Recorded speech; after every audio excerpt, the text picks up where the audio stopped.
The CEO of Anthropic said several times that eventually we're going to have a country of geniuses in a data center. As an intelligence researcher, what do you think of that prospect? Are you saying we can't estimate Einstein's IQ? Why do smarter people, perhaps on average, live longer? Is it possible we could raise human intelligence beyond adolescence? Higher IQs tend to have more liberal beliefs. What makes a good IQ test? In this conversation, I'm talking to Dr. Russell T. Warne, a quantitative psychologist and a leading expert in human intelligence. Dr. Warne earned his PhD in educational psychology from Texas A&M in 2011.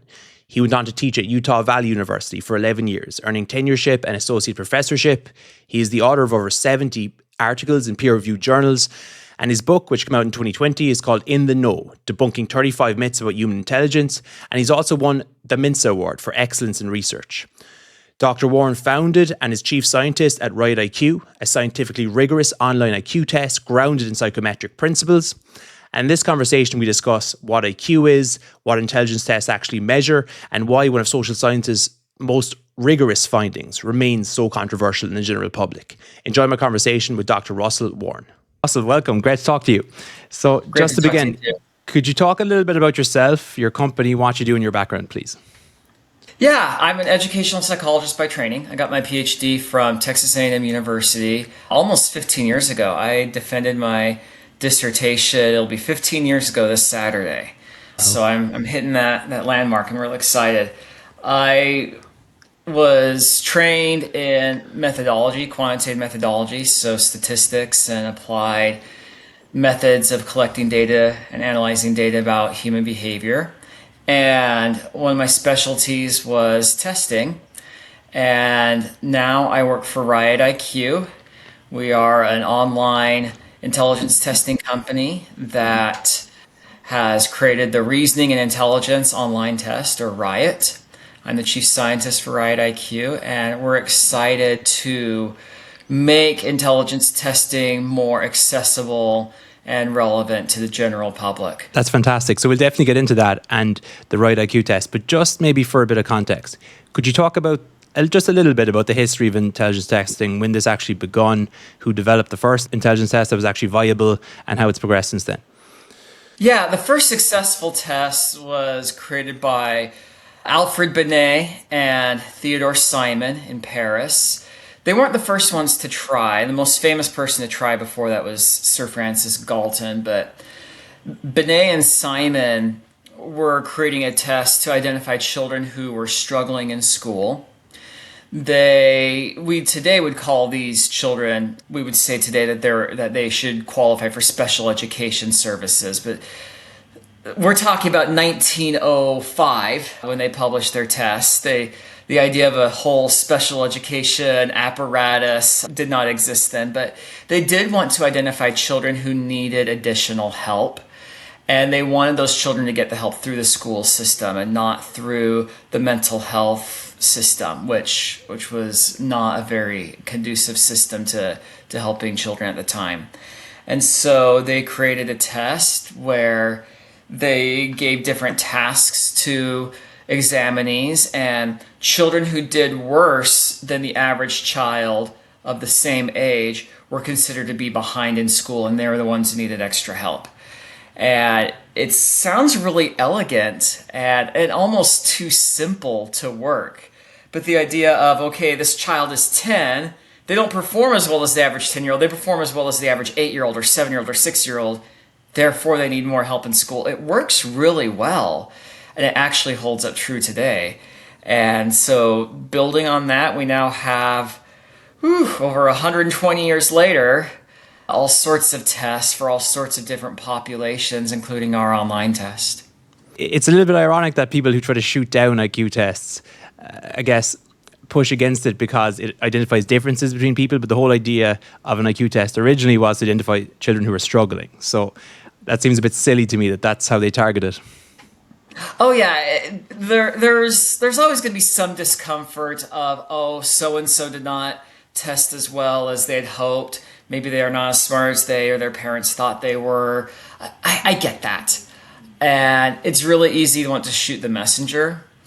That being said, yeah, these tests were originally created to help struggling people. And that's still the number one reason, at least for children, they're used today. for special education identification and classification and diagnosis, so that we know it's much more sophisticated today than it was in Paris in 1905.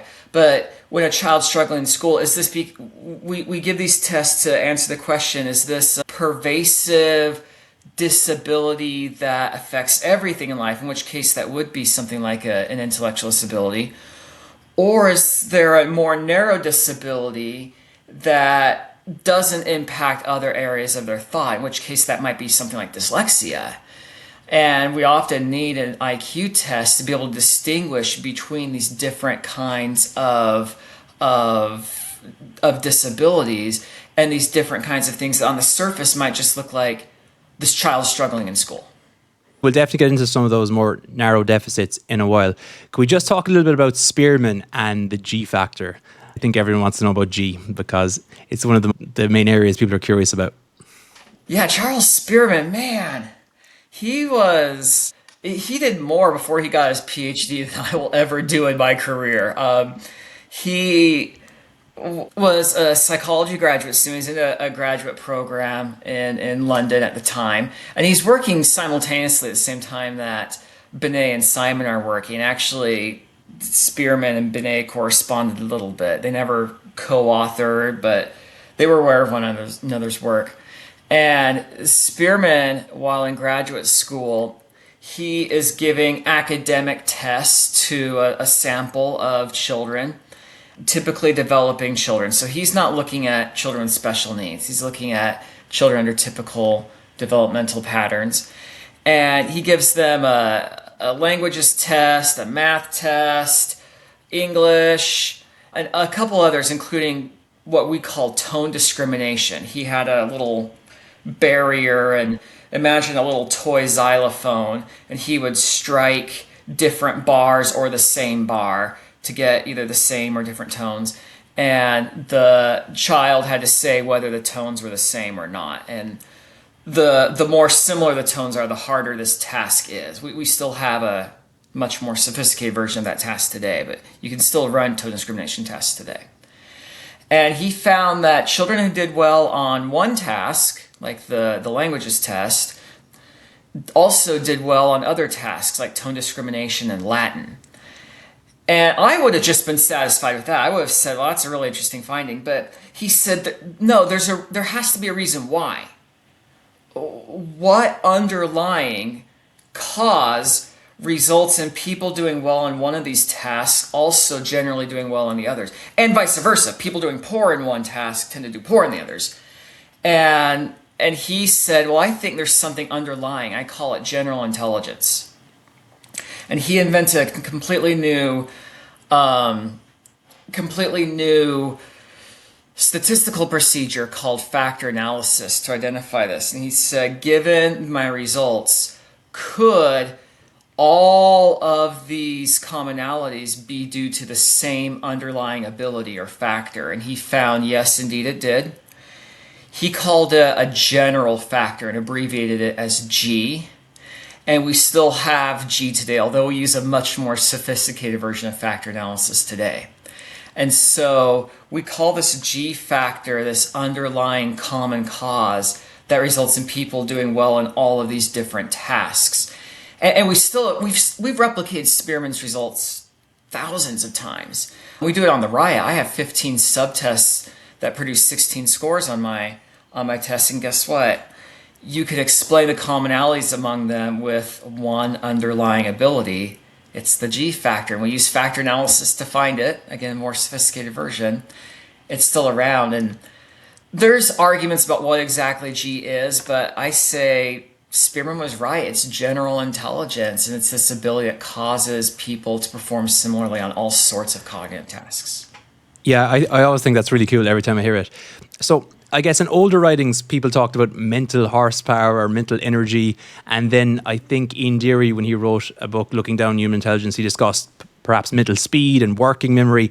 But do we know what's at the core of G? Can we say it's possibly one thing, or is it likely more than one thing?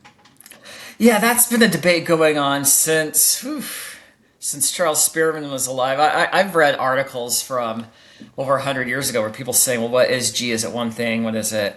Spearman originally called it mental energy. He imagined that it was sort of like the coal that you shovel into a locomotive.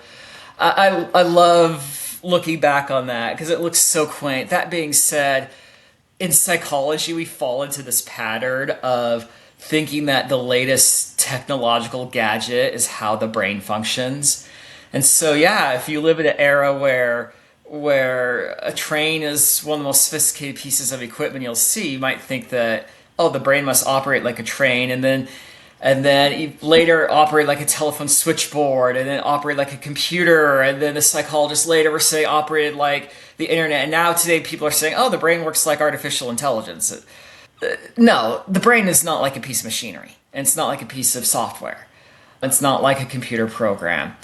And this underlying ability of problem-solving ability also does not seem to be like a piece of technology or a piece of software. What it is entirely, we're not sure. I would say it is much more sophisticated than we can gather, but appears to rise out of the biology and the functioning of the brain as a whole. Now, just like how you can drill chemistry down to, chemical compounds down to the elements, and the elements down to atoms, and if you keep going down physics, you can break down atoms even further. We can break down the brain and we can break down the G into constituent parts, but you do not learn how carbon and oxygen and other atoms combine to form organic molecules from learning about what gluons make up and other subatomic particles make up an atom. There's different levels of analysis. And I'm most interested in the global level of how this brain's working together as a whole.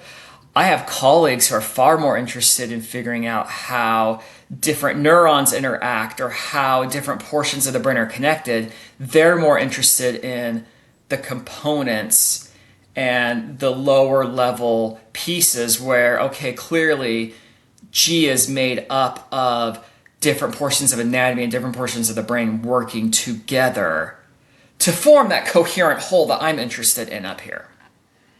I actually still see papers from time to time. I think there was one in 2019 talking about mental energy in a more modern sense. I think they might have been talking about the brain and ATP possibly, but it hasn't fully gone away. And the idea of mental horsepower. Before I studied psychology and cognitive science, I went through 4 years of education, and I don't think IQ was actually mentioned once, but you did hear a lot about multiple intelligences, which is a really pesky, persistent idea. So I guess to summarize kind of crudely, it's the idea that you have separate abilities and they're not related. So you could have kinesthetic intelligence, music intelligence, linguistic intelligence. And it was obviously proposed by this guy called Howard Gardner, and it still sticks around because for some reason people like it because maybe they're not comfortable with G or whatever, even though I think G is incredible. So what's wrong with multiple intelligences? I know you wrote about this in your book. Yeah, multiple intelligences, as you said, comes from Howard Gardner. He published this theory in 1983 in a book called Frames of Mind. And Gardner rejected totally the idea of any sort of unified intelligence that works throughout the brain. He originally proposed 7, and then later he added an 8th intelligence, and he has tentatively proposed a 9th. And he says these intelligences are completely and totally siloed and independent. And he said when it looks like they're working together or when it looks like there's one operating completely, it's either because the traditionalists like me are defining intelligence too narrowly, or you have multiple intelligences working at the same time and they're masking their independence. He's not always clear to say which one's operating or which one of those explanations is going on at any one time. And his argument is that there are different biological components, there's different evolutionary components, there's different functional components, and they're just totally separate. It is very, very popular. My wife, before she became a stay-at-home mom, was a middle school teacher, and she learned about multiple intelligences in her training program, and she thought it was completely true because her professors told her it was. But it's not. And the hardest thing that Gardner's been able to explain is, if these intelligences are so independent, why are people who are good at one task tend to also be good at another? Like I said, Spearman's findings been replicated thousands of times, and Gardner says no, they're separate. Now, to be fair, some of Gardner's intelligences are not cognitive. He has, for example, bodily kinesthetic intelligence. This is your ability to be a good soccer player or a good dancer and be able to manipulate your body in different ways to accomplish something physical. I'm not aware of any psychologist who says that that's a cognitive ability. So yeah, I agree that that's separate. That being said, if that's an intelligence, then he stretched the word so far beyond its everyday meaning that he's no longer talking about what most people like you and I think about when we talk about intelligence. It's not cognitive anymore. And so the definitional problem's an issue. The empirical problem of he can't explain why these abilities seem to always be correlated if they're independent. And then a lot of his consequences he proposes for the theory just don't hold up in real life. He says, for example, that if there are these multiple intelligences, then teaching children to line up with their strengths will cause them to learn more, and that's not true. He also has suggested that there are academic benefits from training as many of the intelligences as possible, and that's not true. And so it ends up being popular sounding, and it's very comforting, because when there's 7, 8, or 9 intelligences, there's the hope that every child might be smart in at least one of them. Unfortunately, it's just all a bunch of happy talk, and his theory does not actually improve school functioning. It doesn't improve learning, and it does not accurately represent how the brain functions. I agree 100%. So one of my issues with this is that teachers are taught these theories about intelligence. You also have learning styles in there, and learning styles doesn't make sense as well. It's basically out of the same, it's modeled the same way as multiple intelligences, that people learn in their strengths, but obviously we know that's not true. So how come there's not a feedback mechanism to correct these issues that they are teaching teachers? Because again, the data doesn't support them. So like in medicine, if something doesn't work, should not be replaced. I've wondered that myself. Why do schools of education Because still have... academics love talking about misinformation. Yeah. Yeah, in this case, the misinformation is coming from inside the house. You will never find any adherents more passionate about multiple intelligences than education professors.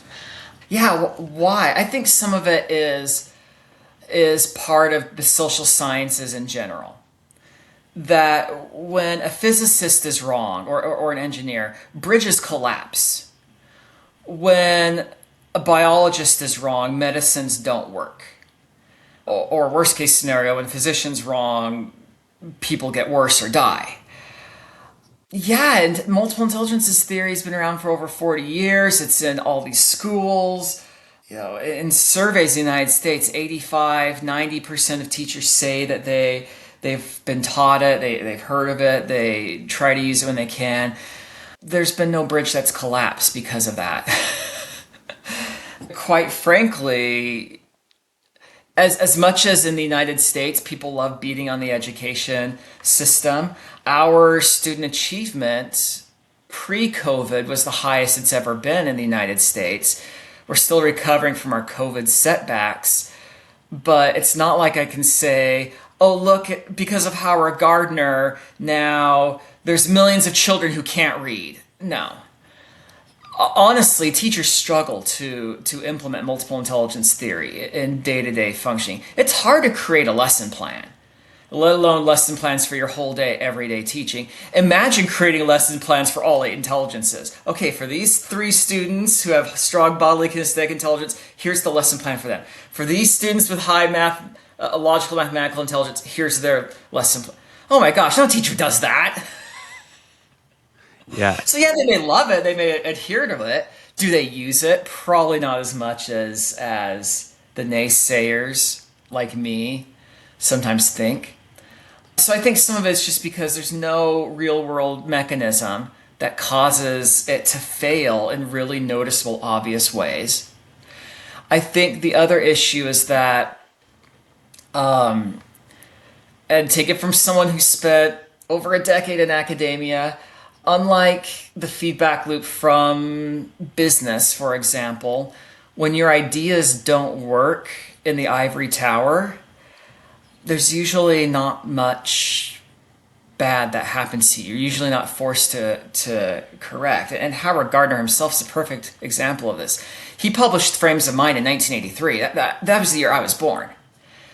It's been over 40 years, and he's never once gone out and collected data to test his theories. He's just spent 40 years on the speaking circuit talking about how great his theory is, writing about it, encouraging people to use it, getting accolades from educators. And people like me write book chapters and we write articles and we do studies to show that he's wrong. And it's been over 40 years and he still has tenure at Harvard. He's still a senior figure. Why? Well, for better or for worse, the ivory tower is insulated from the real world. That has some advantages. It gives you room to think. It gives you room to theorize. It gives you room to experiment with ideas and test out things. The downside is that it does insulate bad ideas. And we see this in education, yes. Pick on Howard Gardner. We see it in humanities. We see it in social sciences. We see it in social work, sociology, etc. And we see it in those areas because there is that isolation that doesn't force bad ideas out. It's attributed to Max Planck, but I don't think he was the first person to say it. But there's the old saying that science advances one funeral at a time. Well, in academia, science advances one funeral at a time and one retirement at a time. You got to wait for that tenure person to leave or retire, and that takes time. And I think that, Gardner will retire or die. He's in his 70s, I believe. He's or 70s or 80s. And I don't think there's going to be like some magical revolutionary study that's going to get all the education professors to change their mind. I just think that, like a lot of ineffective theories in the social sciences, it's just going to sort of peter out and fade out over time as after its main advocate shuffles off the stage. A couple of things there. So first of all, I would say that the G factor and the positive manifold are probably two of the most replicated findings in all of the social sciences, like across the board, which is disappointing that people can't acknowledge that. The other thing is when people actually do test Howard Gardner's theory empirically, it never pans out. I think it's been done a few times. I've seen papers over the years. And the other thing is teachers in the real world have common sense, and when they speak about ability, they do speak about it not explicitly, but in a manner that suggests a general intelligence. But it's just when they have to point to theory, they can only think of learning styles, multiple intelligences, because that's what they were actually taught in college. Mm-hmm. Definitely. And the advantage that G theory and general intelligence have is that they do have this intuitive advantage of them, probably because they're based on a real psychological ability. And I did a study where we surveyed American teachers, and yes, they agreed with Gardner's theory. They agreed with other ideas that had varying levels of support. But when you looked at the majority responses on these questions, you saw a lot of incoherence. Yes, they could say, I agree that some children are just naturally smarter than others, they would say. But also I agree with multiple intelligences, and I agree that we can raise IQ. And these are all contradictory ideas.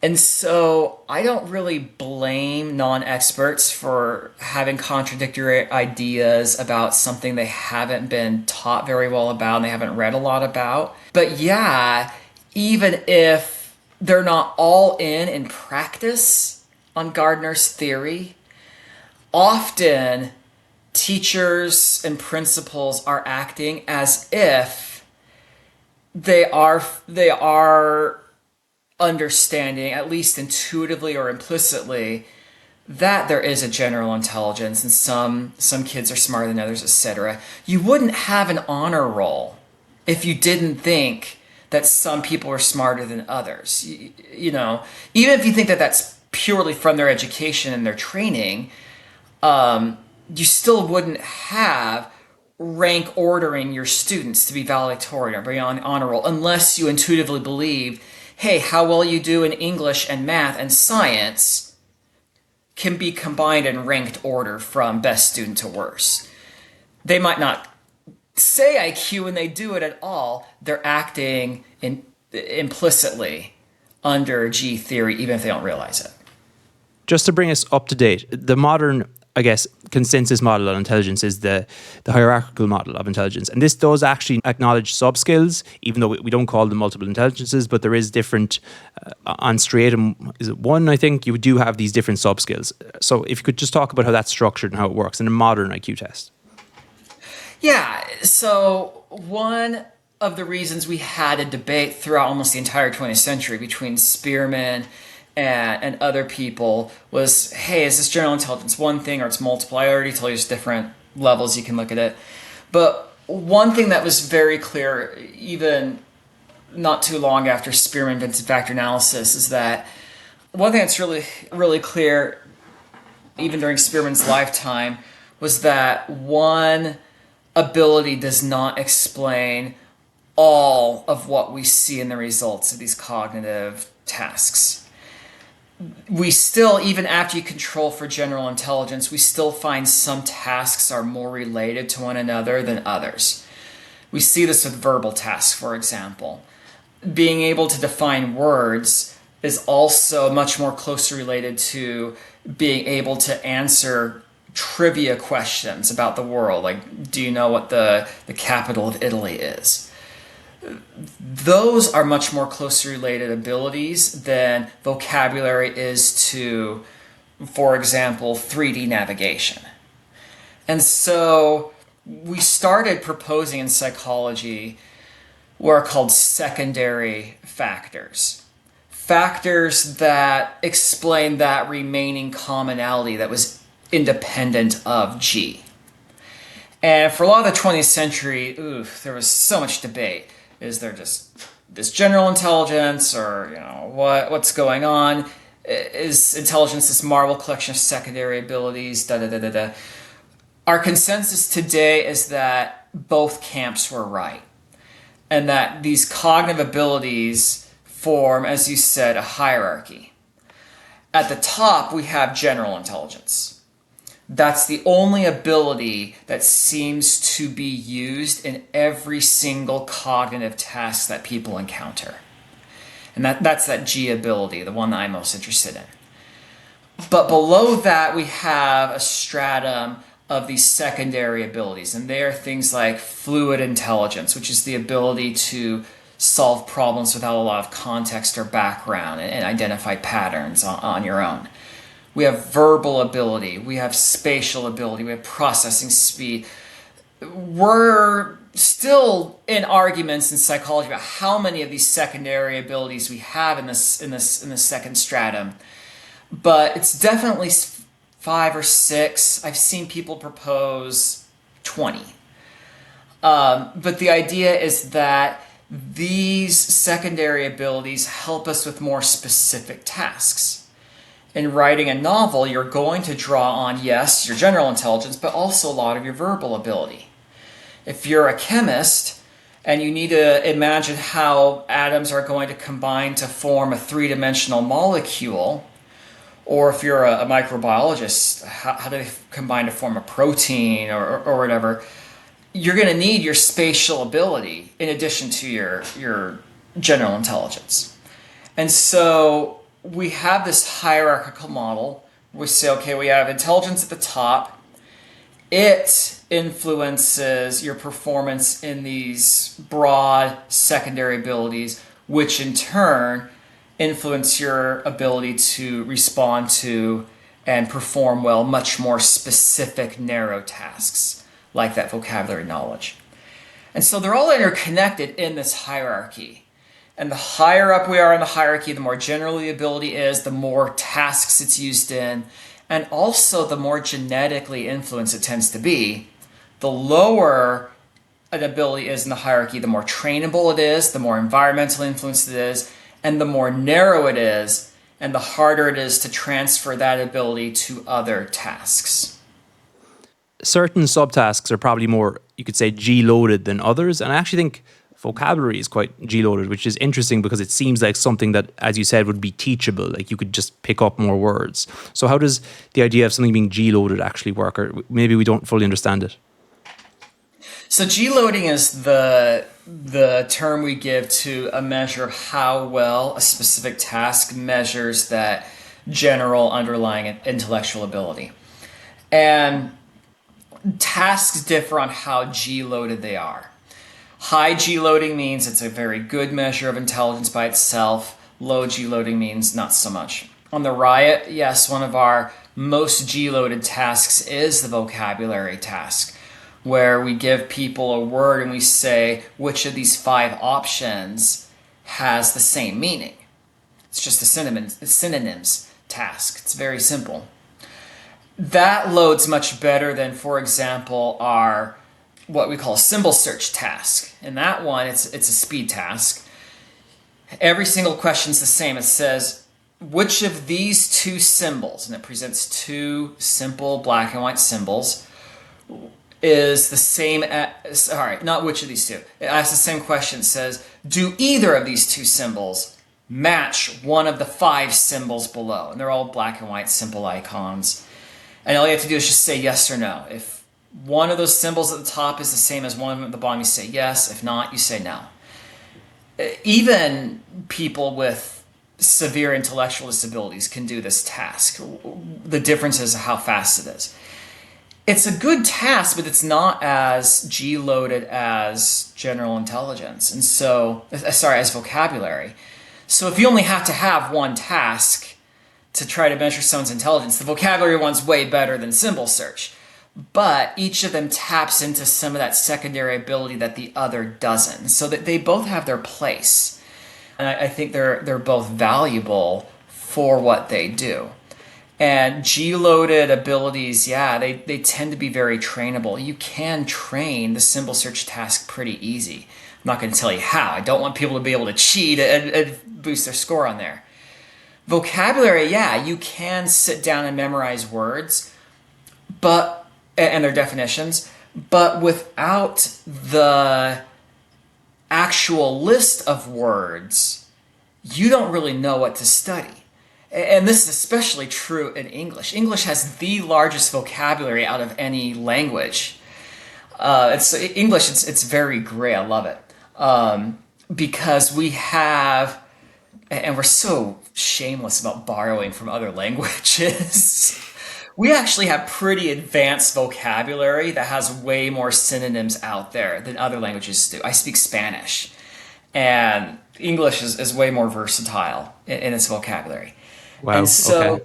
yeah, you can buckle down and learn another 2,000 definitions of English words, but guess what? There's over 400, 500,000 words in this language. You might memorize one that's on the test. I, as a test creator, have a lot more options out there to pick from. Okay. Well, that's incredible. I didn't know that. So what actually, and you can plug your own IQ test here, but what makes a good IQ test? Because I see this coming up a lot on threads. Like people say, how do you measure your IQ? And these like strange things that pop up on the internet randomly, like measure your IQ in 5 minutes or whatever. I assume they're not genuine IQ tests. Yeah, I say with no small level of modesty that the Riot is really the only test online that meets all of the requirements for technical and ethical standards to measure intelligence online.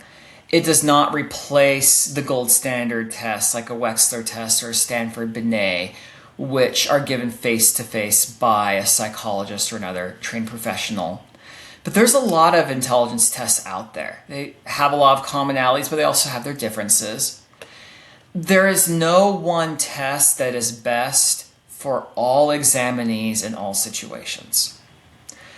It takes professional judgment to be able to determine whether a test is good or not. But there's a couple things lay people can know and non-experts can check out in order to determine what makes a good test. Number one is what we said before, G-loading. We want tasks that measure intelligence, that require problem solving, learning. Now, it might be current learning. With some tasks, you're given rules and you have to apply those rules. You have to learn them to answer questions. Or it could be past learning, like vocabulary.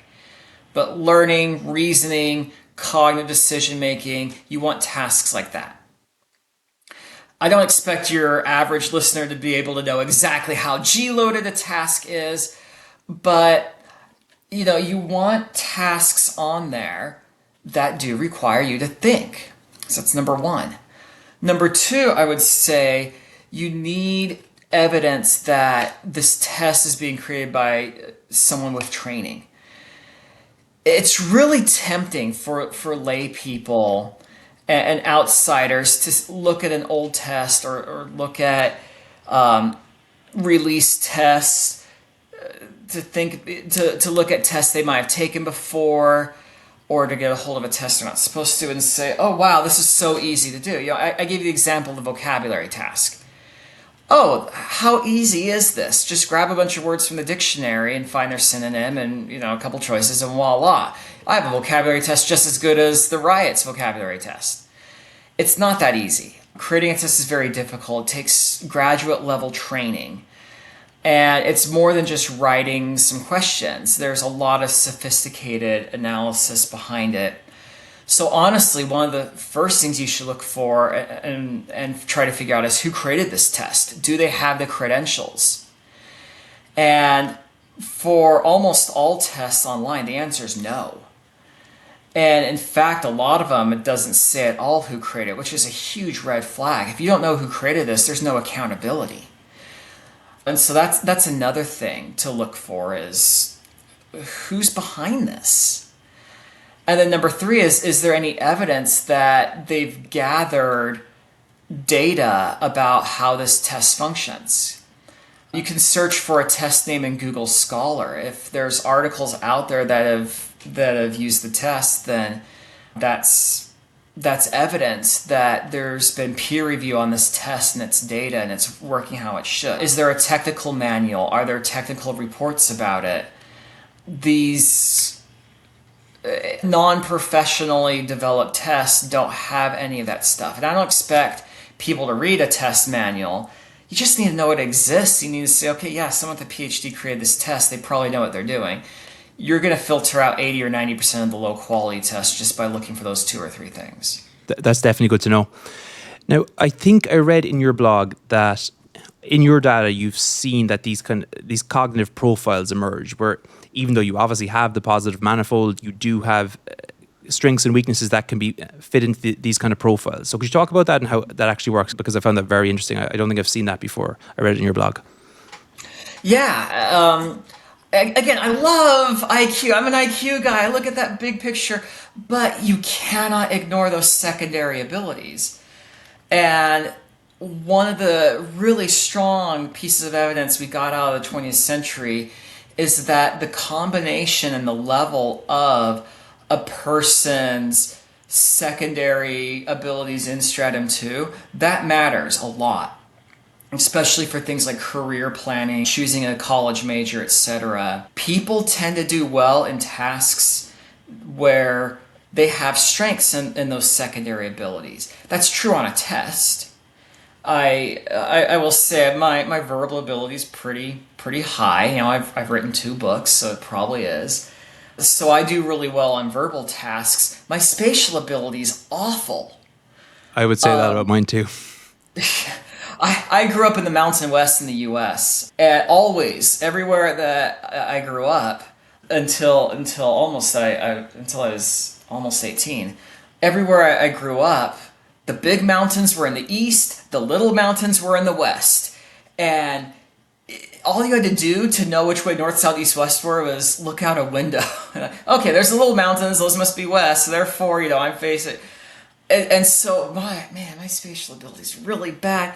And I think some of it's because I never had to navigate in sophisticated ways. I just always looked at the mountains, and that was good. And so as a result, a verbal job with some mathematical strengths too, a quantitative psychologist attracted me. I do very well in it. My worst class in college was chemistry, which requires a lot of spatial ability and things like that. I didn't even bother trying with something like engineering. And so these stratum 2 abilities, yeah, they matter for matching people up with careers, with college majors, etc. But they also are really important for just being able to understand your own functioning. And only about a quarter of people we find on the Riot have a similar level of abilities for their verbal, fluid, and spatial ability. In other words, 3/4 of people have at least one of those significantly higher than at least one other. For most of us, variability in our strengths and weaknesses is the norm. And being able to understand that, to be able to say, okay, because my ability isn't consistent across these stratum 2 abilities, I have strengths and weaknesses, is a really powerful tool. And that gives you information that the overall IQ number doesn't. And it can help people identify, okay, here's where I need to work harder. Maybe I do need to try to navigate better and not rely on my crutch of my GPS these days. Develop my spatial ability. And it also helps people say, okay, wow, I have really strong verbal ability and really weak spatial ability. Maybe I should look to be a psychologist. Or my verbal and math are really high. Sorry, my math and fluid and spatial are really high. Verbal, not so much. I'm going to try to become a mechanical engineer. Those guys don't need to know how to write anything. Look at user manuals. So there's a lot of power in it. And for, like I said, about 3/4 of us, variability is what we find. The people with similar abilities across the board are the weird ones. That's so true, because some of my friends are tradespeople, and they probably wouldn't mind me saying this. Like, if you gave them a verbal IQ test, I imagine they wouldn't score very high, but then they can change a tire or something much faster than I could. I'd be getting confused with my hands, and I'd be extremely slow. So in real life, you do see these strengths and weaknesses, and obviously they're still correlated, but they do pop up. Oh yeah, I hate assembling furniture. IKEA is my worst enemy. Absolutely awful at it. I always end up having like one of the panels reversed, or end up having to go back a step or two. It's because my spatial ability is so much lower. You're not alone. And then I read the instructions and I say, why couldn't they have written this better? Yeah, it's so true. Yeah, I feel for you there. So I've seen a few papers of the last few years that actually have controlled for G and still found that some areas beyond G, like these subskills, are heritable beyond G, which is interesting. And this kind of, I guess it lines up with what you're saying there. So there is separate heritability outside of the G factor. Yeah. Yeah, as I said, with the hierarchical model, the higher up you are, the more general the ability is, and the more genetically influenced it tends to be. The lower down you are, the more environmental influence the ability tends to be, but the more specific it is either. Which, as an educational psychologist, is really comforting. Okay, it's really hard to influence someone's overall IQ. In fact, we really don't know how to do it outside of just not give people head injuries and don't lock them in a closet for their whole childhood. And stuff at childhood. Yeah. Don't have someone starve and be severely malnourished for years. But on the other hand, again, I married a teacher. I'm an educational psychologist. If it's all genetics, then what's the point? Well, the point is we can still build those really narrow skills, and to a lesser extent, we can build the stratum 2 abilities, the secondary abilities, and build up people's specific skills. Just because IQ is highly genetically influenced and highly heritable doesn't mean we can't teach people how to do specific jobs. One of my brothers is an accountant. He still had to go to school to learn how to be an accountant, how to keep the books and do things the way they do in that field. he wasn't born knowing that. We still have to train people in abilities and skills. One of the best, I think, articles I've read this year was actually your one from last year on fact learning and the importance of crystallized intelligence, because that is actually amenable to teaching. And that's so true, because there's this like skills-based learning and critical thinking is in vogue at the moment. But again, we're losing this drill and kill, for want of a better way of putting it, which is honestly so important, because people can learn things and improve if they actually deliberately practice. Oh, definitely. And I'm a little bit out of the mainstream again with the educational establishment. I think children should learn facts. Here in the United States, we have 50 states. I think every child should have to be able to memorize the state capitals for every state and to label them on a map. Having facts at your fingertips to be easily recalled is really powerful. And it's not very in vogue right now to say that in education, but being able to have a large body of knowledge, not just about your job, like my brother is an accountant, but just about the world in general, does a couple things. Number one, in the era of AI, it's a good sniff test. Wait a minute, the AI is telling me this. Is it making something up, or is it going to a bad thing? This doesn't line up. Something doesn't pass the sniff test here. Number one. And number two, it helps you be able to make connections across fields and ideas, especially when it comes to things like making a wise choice when you vote. If you understand sociology and, for example, how different government systems and different social systems work, and you understand something about economics and history and math, etc., and you remember the things that happened in the last political debate, you're going to draw on a lot of information to make a more informed choice as a voter. I think that can only make society better. And so, yes, I'm a huge fan of factual knowledge and training those lower level abilities, those specific narrow abilities, because I think that they are still extremely powerful, even though they're easier to train in smarter people. And training kids to know their U.S. state capitals does not transfer to make them automatically future engineers. There's not a lot of transfer across these abilities. It's still useful information. Very true. And also, like, it reduces cognitive load, because like, even for someone who's a genius, working memory bandwidth is somewhat limited in humans. So if you have this factual knowledge stored in long-term memory, it can allow you to reason about new information easier, which I think you actually made that point as well, talking about perhaps schemas. So, oh, yes. And I saw it every day when I taught college. The more facts my students knew, the more they could learn new facts. And so early on in a class, and you might have experienced this yourself, some of the learning's slow. I'm starting to learn the basic concepts. I'm trying to build my knowledge. But once you have one fact and you've linked it to another and you've linked it to another, now you can start assimilating new knowledge into this framework. And so, yeah, factual knowledge, building that's a very powerful tool for educators. Definitely. I agree 100%. That was a brilliant piece. Now, let's just talk about the Flynn Effect. So, again, people get excited about the Flynn Effect online. So, what does it tell us and what does it not tell us? I don't think it tells us we can infinitely increase IQ on an individual level, and maybe people misunderstand it, that we can't follow it linearly back to the American Revolution, or otherwise someone like George Washington wouldn't be able to learn language. So, how does it work? The Flynn Effect is the tendency we see for more recent samples to score higher on IQ tests than previous samples did. James Flynn popularized this in the 1980s, but he wasn't the first to notice it. In fact, it was first noticed in the 30s. And for about 50 years, we just thought it was this quirk of test development of, the old test has been swimming out there in the culture for a while.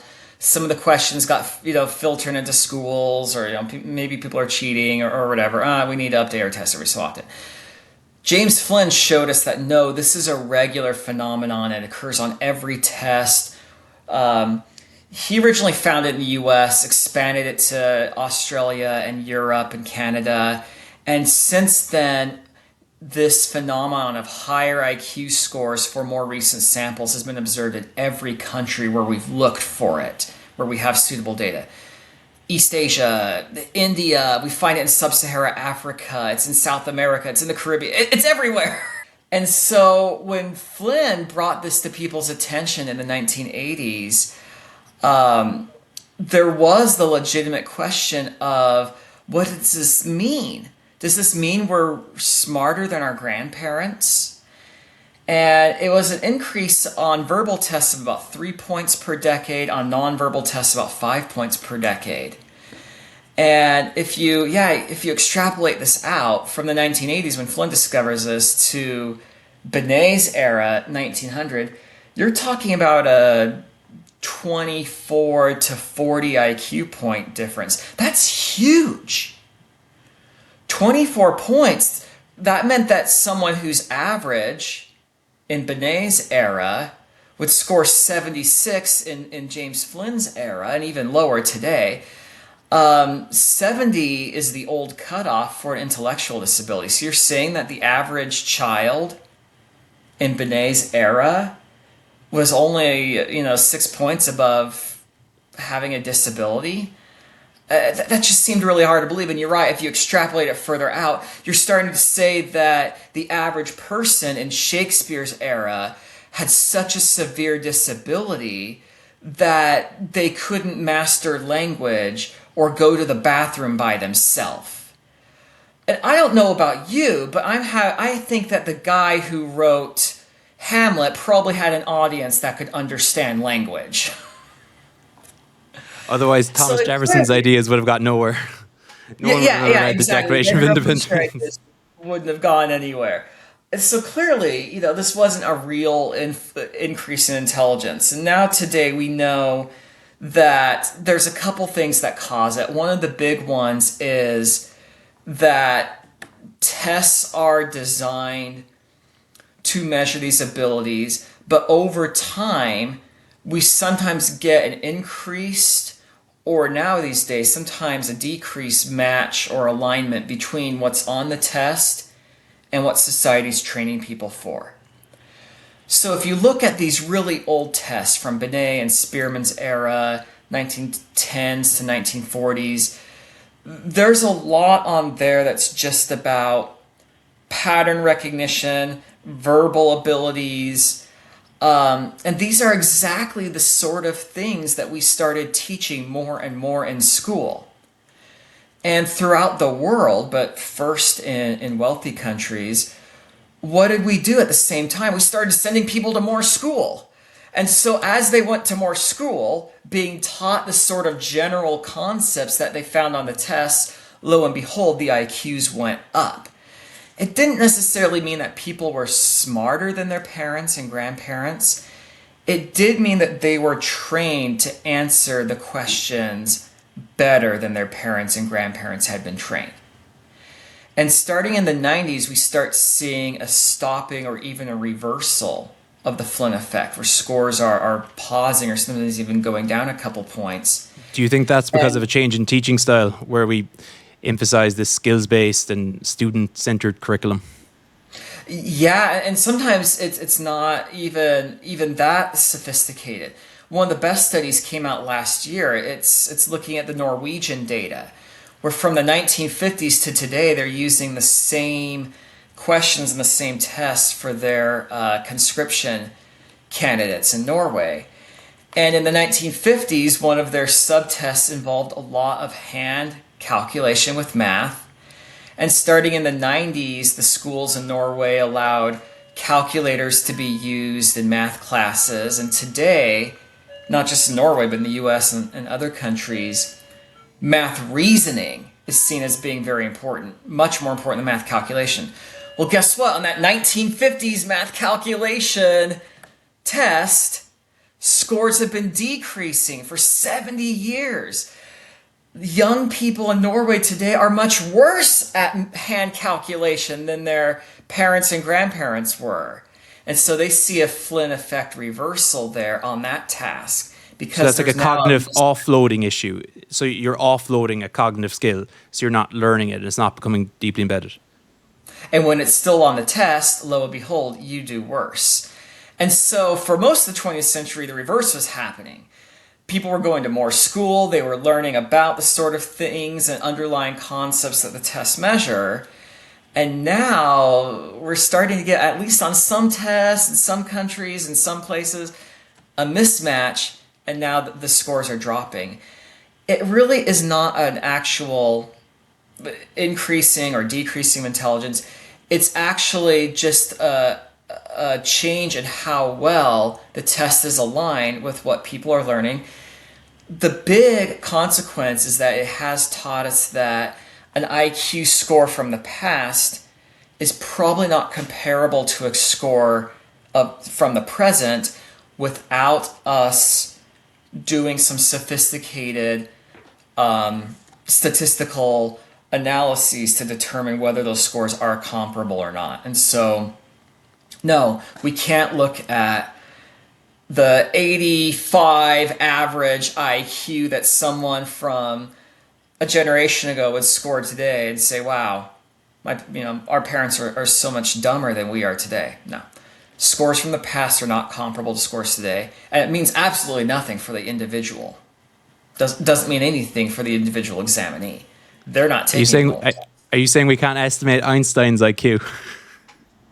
We actually love to can. speculate on that. There are retroactive ways of estimating IQ. They vary in their accuracy or how useful they are. No one that I've seen has been successful in doing that with Einstein in particular, but actually those efforts go back to the 1920s. And they do actually, these retroactively estimated IQs do actually predict accomplishment in people. Yeah, people are very surprised for that. That being said, the IQs you see online, Einstein an IQ of 160. I've never seen someone subject Einstein's biographical data to this sort of analysis. There has been a study that makes the rounds every couple of years about estimated IQs of U.S. presidents. So it is possible, but who's on top there? It has to be Trump. Maybe Biden. I don't remember exactly. I want to say it was last updated I want to say the article came out about 2004, and it was last updated with George W. Bush, or maybe with Bill Clinton. So Trump's not on there. Biden's not on there. The politician you hate the most is probably not on there, or love the most, whoever. But I do remember across the board, all of these IQs were significantly above average. I think a late term Biden would bring the average down. Oh my God, you have to go. I think that America has not commended itself recently in its electoral choices, not just for president but down ballot too. That being said, you gotta be able to figure out the world and plan ahead and make some good decisions to achieve high political office. As much as you may say, so and so, what an idiot congressman, what an idiot governor, what a president. I don't think you can be elected to statewide office in the United States without an IQ that's at least 15 points above average, probably 20, 25. I've heard, say, historians and biographers, like, for instance, I've heard people say Reagan was like a second-tier intellect, but maybe kind of a first-tier personality and charisma. But like if he was a second-tier intellect, that's still high, like well above average. Yeah, being dumb for a U.S. president means you're still well above average compared to the general population. I don't like either major U.S. party in the United States. I hate going to the ballot box and seeing only two things on the menu. It's like going to the world's worst restaurant where you're only served two things and they both taste awful. And so, with that in mind, you personally might not be terribly thrilled about, for example, Joe Biden. He still graduated from law school. He was not at the top of his class, but to graduate from law school, you you gotta have above average intelligence in the United States. You may not be a fan of Donald Trump, but he did graduate from one of the world's best business schools, the Wharton School at University of Pennsylvania. Now, I've seen some people say, oh, well, his dad had money and probably greased the skids. Well, you don't know that either way. If you only look at these people's educational credentials, every single U.S. president we've had since Harry Truman has graduated from college, most of them with graduate degrees. Yeah, so like I think people get confused about Trump because like Trump obviously isn't an intellect. Like I don't think he enjoys reading books, but he's still quick. Like his verbal speed off the mark is very high, like exceptionally high. So like fair enough, his cognitive style, like he might not be an intellect or a deep reader, but he's fast. So that obviously does suggest intelligence because obviously he wouldn't be able to think of things on the spot otherwise. I'm not saying anything about his character here, but he just is quick. I would agree wholeheartedly, and that, you know, the most famous presidential debate of my lifetime, the 2024 debate against Biden. One of the reasons that it was so pivotal wasn't just Biden's cognitive decay and troubles, which we still I don't think fully understand, but also yes, because Trump could come back with a quip, could respond, sometimes in very memorable ways that detracted from his falsehoods or other things, and really very much drew the attention to his opponent's deficiencies and problems. And so I think you're right. He has a command of facts, which surprises people given how dishonest he is. That being said, there's no truth-telling politician in the United States today. He's not unique in that. But he can rattle off facts about topics he cares a lot about. We see this with foreign policy. We see this with his immigration. He's actually very good at rattling off immigration numbers. Here's how many illegal immigrants Joe Biden let in during his term, etc. He is quick. He does have some pretty good crystallized knowledge, especially for someone his age. And you're right, though. I don't see him as being curious about the world. I'm nervous about his science policy. I've seen some bad ones come out of it. And I think that if he doesn't see the political benefit for his campaign or whatever, that he's not interested in a topic. He doesn't naturally decide, I'm going to read about, trade policy, for example. Yeah, that's definitely true as well. Sometimes, for instance, if he mispronounces a name or something, the media jumps on that. But I do think and I'm not defending him here because I'm not necessarily a fan of Trump at all. But sometimes I think he says things for a reaction as well. So it's hard to, sometimes I think he might be being deliberately incoherent. And again, not defending his character, but I think that's a possibility. I agree. I agree wholeheartedly. The man's a showman. And that also came out in the debates. He's very media savvy. Even before he was a reality TV star, he was famous back even when, I was too young to even know who he was. He was famous in the 80s because he was in New York and he could play for the cameras. And so I do think very much he knows what's going to get attention. And I think he believes that that there's no such thing as bad publicity. I strongly disagree. But he is a showman, and I do think that he understands that sometimes you need to get a reaction. That being said, I think he's mellowed out a little bit. I remember his first campaign. Oh, man. He was very undisciplined on social media. He's still not great, but oh man, some of his tweets were a nightmare. And I remember him saying, I could shoot anyone on Fifth Avenue. Yeah. And it's like, why would you say that? Come on, you idiot. It was vitriolic at times. Yeah, He's mellowed majorly. out over the past about 10 years he's been on the political stage. I wonder how much of that is being older and wiser. I wonder how much of that's listening to Yeah, people to telling him to shut up maybe in the yeah, to background. his advisors. I wonder how much of it is also having a brush with death. I noticed after the assassination attempt, he had mellowed out a little bit. I don't know. There's a lot Did, going on there that goes way beyond my expertise.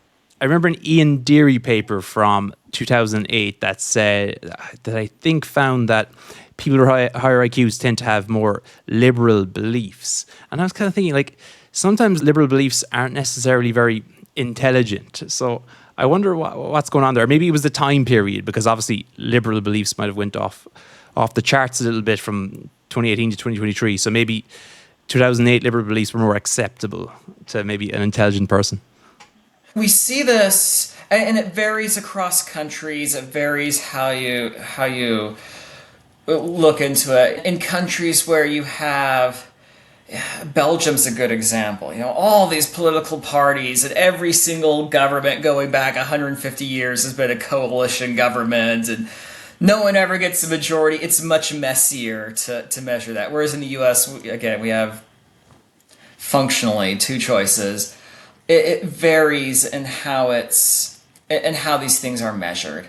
And it varies in the strength, etc., whether you control for different variables. In the U.S., there is an IQ advantage for people who tend to vote Democratic. It's a weak advantage. It's strongly strengthened when you control for demographics like race and socioeconomic status. It's not large enough to notice in most situations.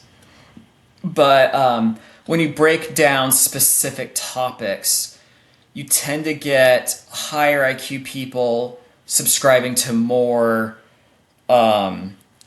politically liberal social views. They tend to be more pro-abortion. They tend to be more in favor of, for example, gay marriage and things like that. But they tend to be more conservative with their economic views. So Yeah, they I've tend seen to that be data. more, yeah, they tend to be more in favor of free market views. They tend to be against a high level of regulation in the labor market. But this varies across countries. And maybe like periods as well, because like people like Robert Oppenheimer were perhaps sympathetic with some socialist ideas. So maybe it depends what's in fashion and if they actually see these policies being implemented. I think possibly. I think where what the consensus is does vary across countries and time periods. I do think, yeah, if you look at the 20th century, you have all these intellectuals in the United States and Europe who are very infatuated with communism and incredibly naive about the Soviet Union's propaganda. Yeah, that's weird. It's so fashionable to quote Orwell today. During his lifetime, Orwell did not make many friends in the intelligentsia in the UK. Because he very much saw the Soviet Union as what it was, and the intelligentsia, the Fabian Society, for example, and a lot of his, because Orwell started out on the left, saw Orwell as this dissenter from their ideas, and he's wrong, you don't understand. So I do think that is something you do have to consider. For most elections, I don't think it matters a whole lot, and I think that often demographics and other things wash over any IQ differences. And you also have to realize that often the most important issues vary from election to election, and people can change, and sometimes getting that guy out of power means a smart person might vote like a dumb person, and vice versa. Some people do temporarily become one-issue voters, even if that issue is correlated with opinions that they might not normally have given their age. Exactly. Like all the tech CEOs suddenly becoming Republicans or Trump supporters because they were afraid of AI regulation, I guess, is a good recent example. Like Oh, those guys are that's not naturally excellent. Trump supporters. That's an excellent example. Yeah, Elon Musk, I don't think he was terribly political, but he went from being your typical tech guy, bien pensant, left of center, wealthy guy, to campaigning actively for Trump that last 3 weeks of the 2024 election. And yeah, a lot more of tech is cozying up to the Republican Party. Some of it's self-preservation, yeah, because they don't want it. But I think some of it's also that they see those free market ideas, and they see a lot more pro-tech savviness coming out of the right now than the left. Yeah, But that might change in the next election. just to ask you something related to that. So, I guess machine learning or AI researchers over the last few years have become really interested in human intelligence. I've seen it become more popular. So they're not just like talking about engineering; they're also talking about how does human intelligence work, so they can improve AI models. So, and there's this guy, the CEO of Anthropic, Dario Amodei, and he wrote an essay and has said several times that eventually we're going to have a country of geniuses in a data center. So, as an intelligence researcher, what do you think of that prospect? And do you think it's realistic? I'm thrilled that there's outsiders becoming more interested in general intelligence. This is a great time to be in the field. From the Binet era to about the 1950s, this was like psychology's biggest triumph, and then it fell out of fashion and became controversial, and now we're roaring back better than ever. It's great. That being said, like I said, technology and software doesn't seem to be mimicking the human brain. What's going on under the hood of these AI models is not what's going on in your mind when you think and you problem solve. I'm not sure exactly, I'm not sure exactly where we're going to end up. But given the trajectory that these AI models have been following, I don't think that they are on a path to create a machine or a computer program that thinks the way you and I do. I think it's creating something different. I'm not sure we can call it thought, but it is creating some sort of problem-solving machine that sometimes mimics humans, but really below the hood, it's not. If you're a sci-fi fan, we're not on the way to Blade Runner, where the robot thinks it is human, believes it is. We're not on the way to Data from Star Trek, where the machine wants to be human and is trying to mimic human thought and activities as much as possible. We're on the road to something very different. So I think that human intelligence research informs that. I'm grateful it does, but I don't think they understand how these differences are appearing. And to be fair, the psychologists aren't either. I think that's true. There's like obvious giveaways. First of all, it's not data efficient. Like human learning is very data efficient, and also there is a generality to it. But if you start a new chat with ChatGPT or Claude or whatever, it doesn't really remember specifically what you discussed in the last chat. So there's not really this agency or this versatility that humans obviously have. But I guess. So if we think about IQ and things like the wealth of nations, and like there was a book on that, and obviously there's data there. Like, do you think the AI models might shift this a little bit because we might be less dependent on human-driven discovery and innovation, or do you still see just people who are smarter using these models better to better effect? We're at the cusp of this really exciting new thing. I have noticed there are already differences in how people are using AI. In science, it ranges from, I have colleagues who don't use it at all, and I can tell. And they're going to be left behind. they are not unlike the, from a generation ago, the scientists who said, I don't need an email account.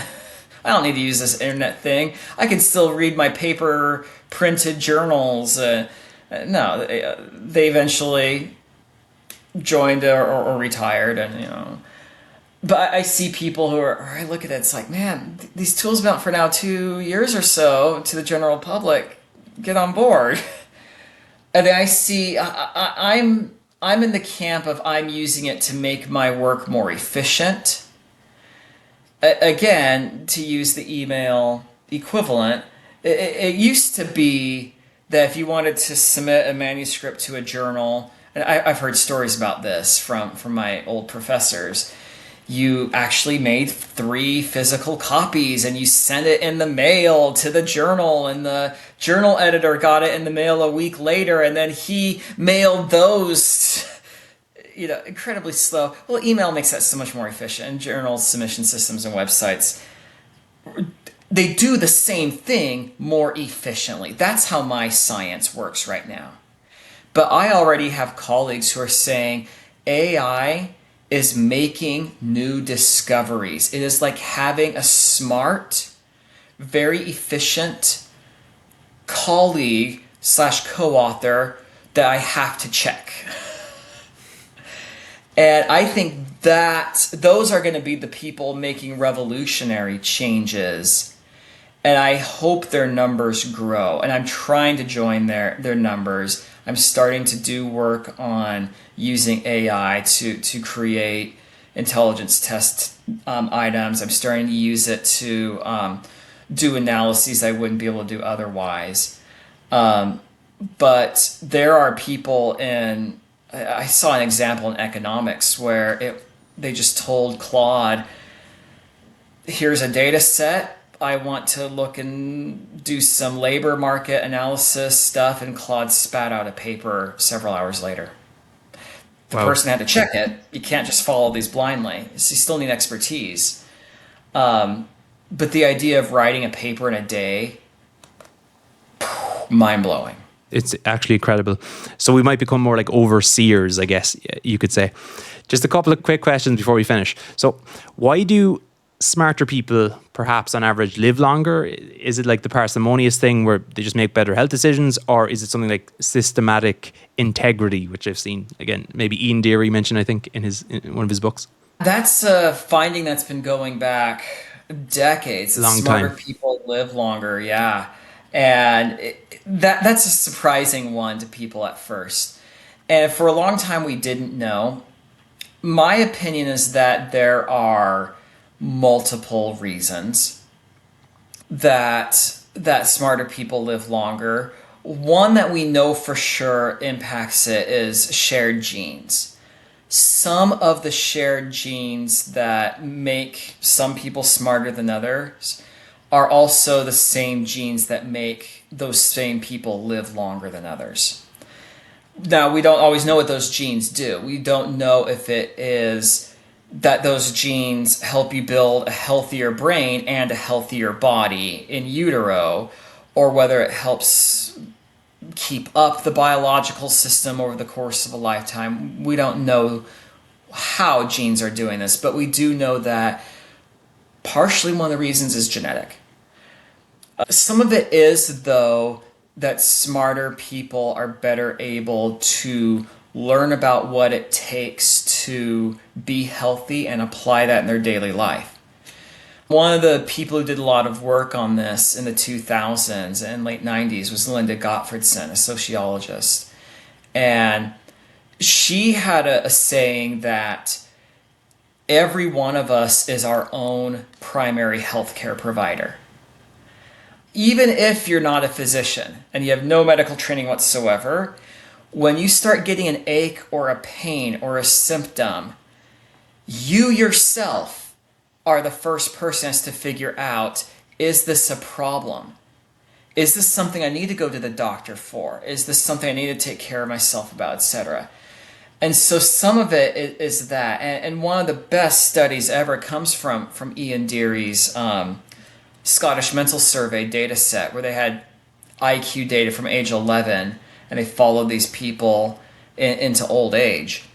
That's really cool When data. Yeah, yes, Oh really my cool. gosh, it's amazing. When those people were children, no one knew that tobacco use and smoking was so harmful to your health. But when they were adults, starting in the 50s, but very much in the 60s and 70s, that became widespread common knowledge that tobacco use was very harmful to your health. It takes literally years off your life. And so, in his data set, there's no correlation between IQ and whether a person ever smoked. But among smokers, the smarter smokers were more likely to have quit as adults. So that tells us that smarter people do learn about how to take care of their health, either formally or informally, and then implement it at higher rates, and that helps them live longer too. There's probably other reasons. Probably some of it's socioeconomic status.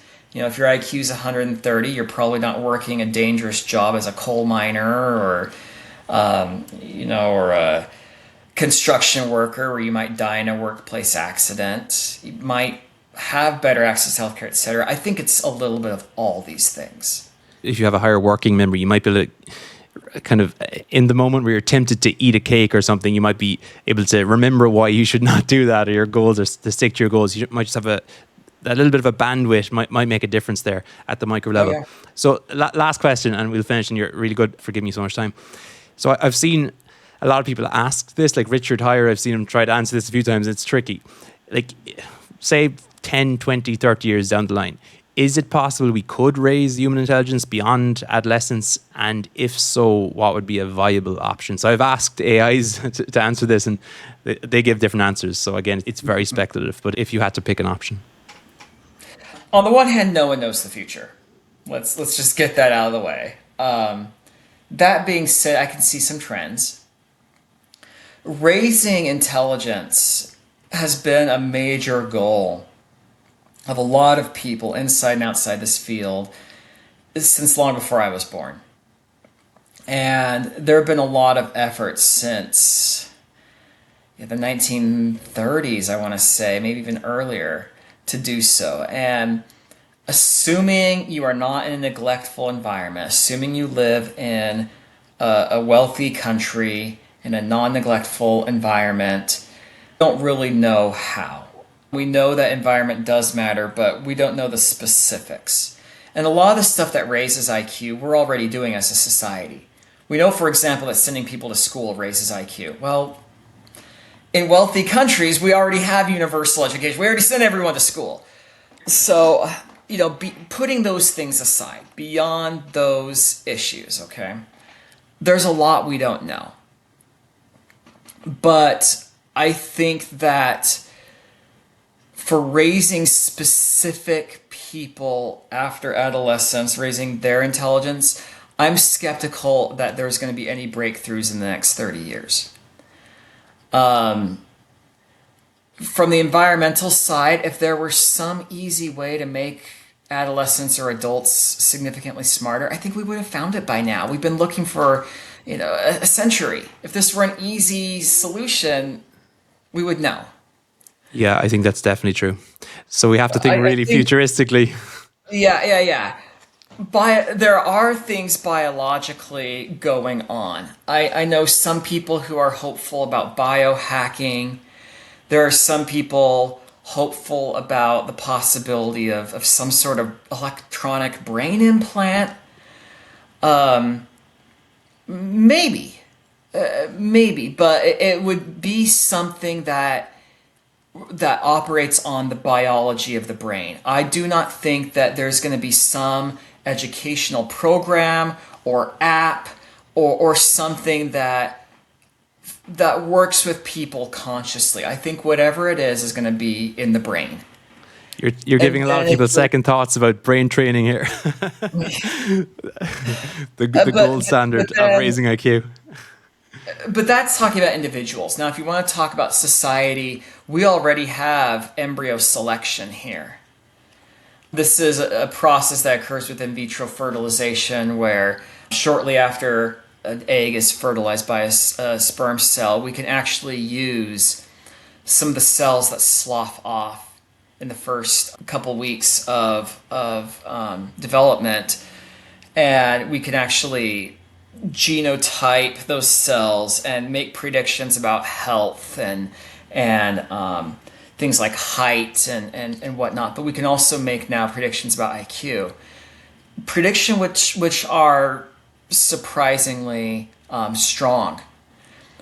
And I see that if enough people adopt that and start implanting embryos that will develop into smart people, I can see the overall population IQ increasing a little bit because we have an actual increased intelligence that isn't just a Flynn Effect type artifact of measurement.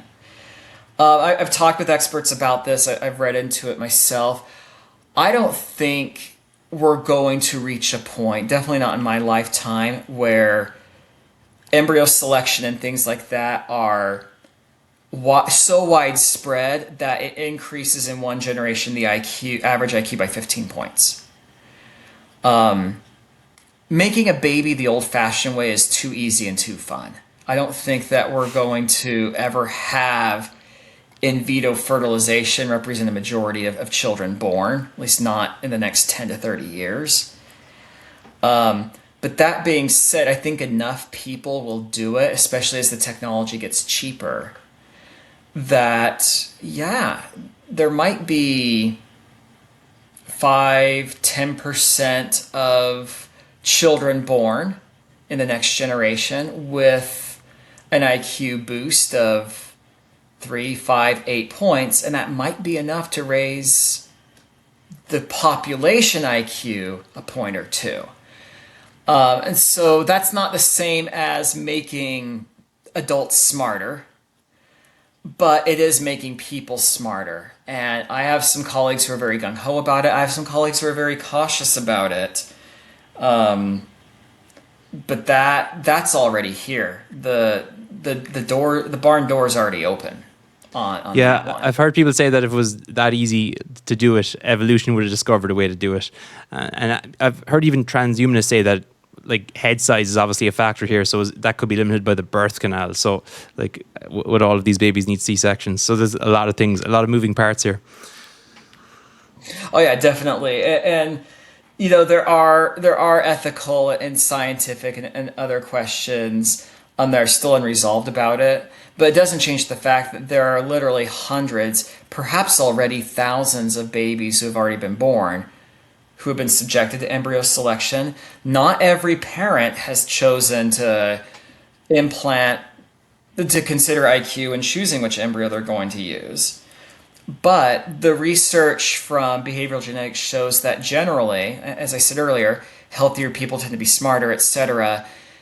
If you're a parent who wants to make sure your child doesn't have diabetes, has the lowest possible risk for dementia, and doesn't have a risk for high obesity, you might be indirectly also selecting for a smarter baby anyway, whether you consciously choose to or not. Yeah. Absolutely fascinating. The world is definitely changing a little bit. But Russell, it was an absolute pleasure. I really enjoyed it. And thank you so much for joining me. I really appreciate it. And thank you for giving me so much time. You're welcome. Thanks for having me on. Take care.